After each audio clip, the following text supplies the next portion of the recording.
Salut, c'est Camille. Bienvenue dans cet épisode de Carte en main, le podcast des menus services qui les aide à bien vieillir. Je suis là pour vous accompagner et trouver des solutions pour vos proches fragiles et parfois dépendants. Tous les 15 jours, je prends vos questions et vos interrogations au téléphone concernant leur alimentation et leur bien-être. Et je vais me donner à fond pour mener l'enquête et pour que vous ayez toutes les cartes en main.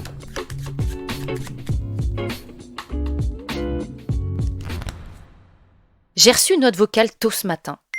Sophie a 38 ans, est maman et est surtout très prise par son métier. Bonjour Camille, alors voilà, je te contacte car je m'inquiète un peu pour le moral de mon papa. J'ai dû déménager pour mon travail et depuis je le sens triste. Je sais que ses petits-enfants lui manquent énormément, je lui ai même proposé de se rapprocher de nous mais il refuse. Comment je pourrais lui apporter un peu de bonheur malgré la distance ? Sophie, c'est une question très intéressante et je pense que plein d'autres personnes doivent se la poser également. Tu as raison, c'est difficile de quitter son chez-soi quand on y a vécu si longtemps. On a des souvenirs, des histoires.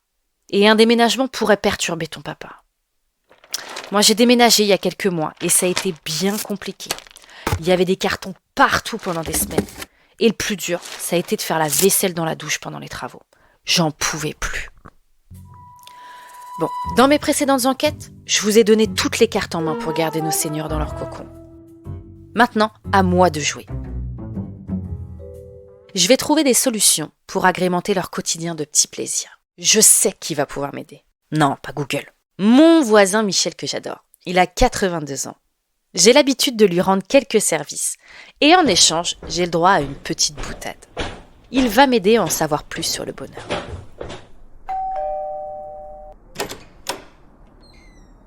Michel, c'est quoi le bonheur pour vous ? Actuellement, vu mon âge, le bonheur, c'est ma vie de famille. C'est de vivre avec mes enfants, mes petits-enfants, pouvoir emmener mes petits-enfants au bord de mer, dans ma maison de campagne, et puis jouer sur la plage. Et voilà, ça, c'est une partie du bonheur que j'ai actuellement. Est-ce que vous êtes heureux ? Pour l'instant, on peut dire que oui. J'ai pas de problème d'argent, j'ai pas de problème de santé. Donc, tant que ça dure comme ça va, je suis heureux. On peut dire que je suis heureux.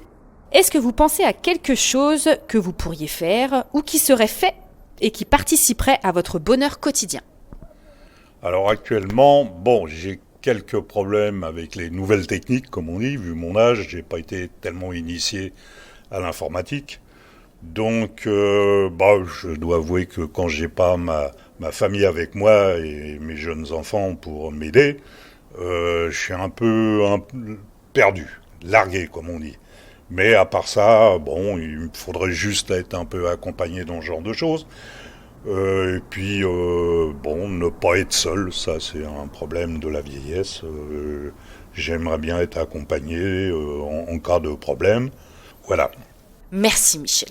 Bon, je repasse tout à l'heure pour vous faire goûter mon fameux gâteau au chocolat. Vous m'en direz des nouvelles.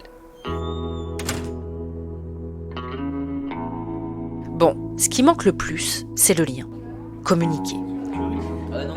Et encore plus quand c'est avec l'étudiante de 22 ans, le voisin de 30 ans ou la petite fille qui joue du piano.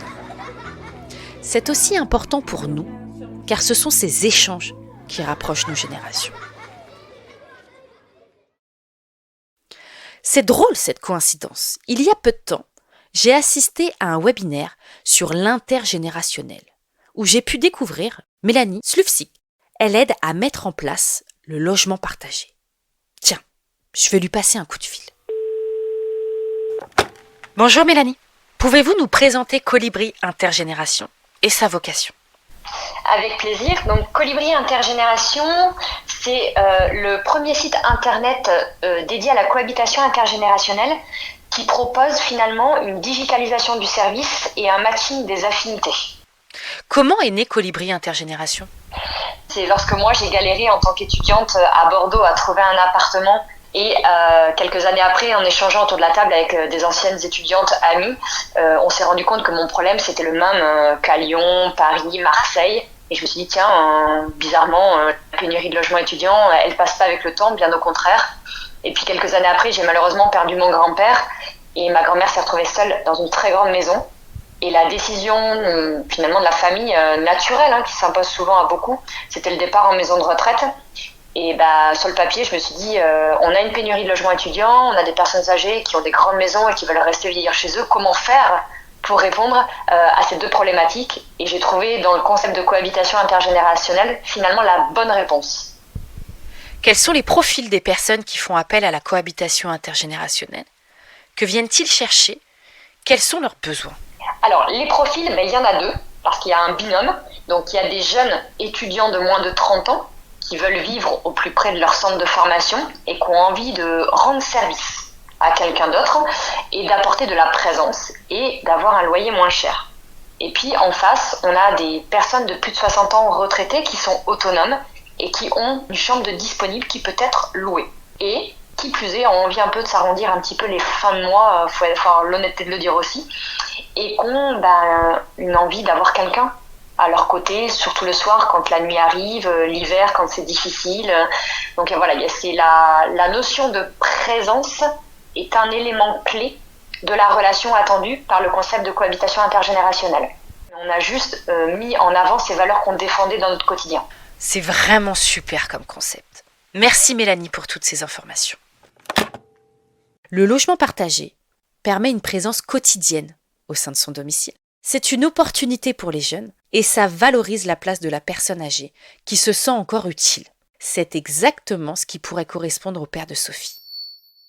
Bon, moi je ne vis pas avec Michel, mais on se voit tous les jours.